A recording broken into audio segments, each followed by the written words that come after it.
মনের আশা পূরণ আপনার হচ্ছে না, কোন আমল করলে আর কোন দোয়া করলে আপনার মনের যে অপূর্ণ আশা দ্রুত পূরণ হবে। প্রিয় ভাইরা আমার, আমি আপনাদেরকে আজকে একটি ইসমে আজমের আমল বলবো। এই ইসমে আজমের পড়ে যদি আপনি নিয়মিত আল্লাহর কাছে চাইতে পারেন, ইনশাআল্লাহ আপনি পাবেন। অনেকেই বলে যে অনেক দোয়া করছি কিন্তু কোনোভাবে আমার মনের আশা পূরণ হচ্ছে না। আমি আপনাদেরকে বলবো যে কখনো আল্লাহর ওপর থেকে নিরাশ হবেন না, হতাশ হবেন না। আপনি পান ইয়া না পান, আমল করেই যান, দোয়া করেই যান, ইনশাআল্লাহ দেখবেন আপনার দ্রুত মনের আশা পূরণ হবে। প্রিয় ভাইরা আমার, এই ইসমে আজম কখন পড়বেন? সবচাইতে ভালো হয় যদি আজানের পর করেন, আর না হতে গেলে ফজরের নামাজ পড়ে বা মাগরিবের নামাজের পরে।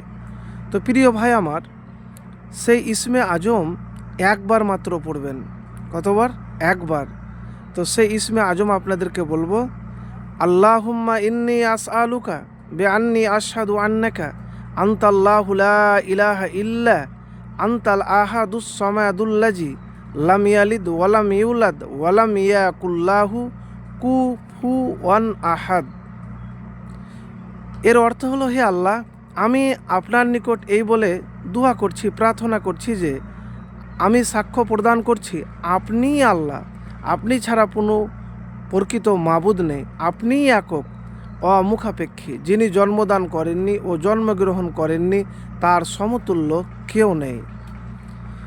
হাদিসে এসেছে, বুরাইদা রাদিয়াল্লাহু তাআলা বলেন যে রাসূলুল্লাহ সাল্লাল্লাহু আলাইহি সাল্লাম দেখেন যে এক ব্যক্তি নামাজরত অবস্থায় দুয়ায় ওপরের কথাগুলি বলছে। তখন তিনি বলেন, যার হাতে আমার জীবন তার শপথ, নিশ্চয় এ ব্যক্তি আল্লাহর কাছে তার ইসমে আজম ধরে দোয়া করেছে। যে নাম ধরে ডাকলে তিনি সাড়া দেন, আর যে নাম ধরে চাইলে তিনি প্রদান করেন। তিরমিজি শরীফ 3475। তো প্রিয় ভাই আমার, আপনার কোনোভাবেই মনের আশা পূরণ হচ্ছে না।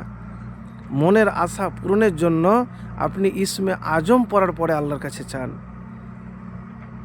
ইনশাআল্লাহ যদি আপনার নেক উদ্দেশ্য থাকে, মনের আশা থাকে, আপনার পূরণ হবে। প্রিয় ভাইরা আমার, কষ্টের পরই সুখ আছে। আপনি ইবাদত করেই যান, আল্লাহর কাছে দোয়া করেই যান, আল্লাহর কাছে আমল করেই যান। হতাশ হবেন না, ভরসা হারাবেন না, দেখবেন আপনার আশা সব পূরণ হয়ে যাবে। প্রিয় ভাই আমার, আমি আপনাদেরকে একটি কোরআনের আয়াতের কথা বলবো। এই কোরআনের আয়াতটি আপনি বেশি বেশি করে পড়বেন পবিত্র অবস্থায়। ইয়্যাকা না'বুদু ওয়া ইয়্যাকা নাস্তাঈন। হে আমার রব, হে আমার আল্লাহ, আমরা তোমারই ইবাদত করি, তোমারই কাছে সাহায্য চাই। তো প্রিয় ভাই আমার, গোপনে প্রকাশ্য মনে মনে আপনি নেক আমল করেন।